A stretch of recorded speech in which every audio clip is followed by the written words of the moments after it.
ಇವನನ್ನು ಎದುರು ಹಾಕೊಂಡರೆ ಆರೋಗ್ಯಕ್ಕೆ ಹಾನಿಕಾರಕ.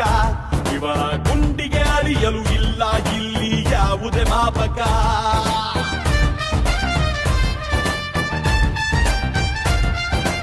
ಎದುರಿಸ ಬಂದವನ ಗೌಡೆ ಇಲ್ಲಿ ಕಾಯಂ ಸೇವಕ. ಈ ಭೂಗತ ಲೋಕಕ್ಕೆ ಈಗ ಇವನೇ ಪ್ರಾಧ್ಯಾಪಕ. ಬಾಬಾ ಬಾಬಾ ಬಾಮನ, ನಿಮ್ಮ ಮೈ ಮೇಲೆ ಬರ್ತಾನೆ ರಾವಣ.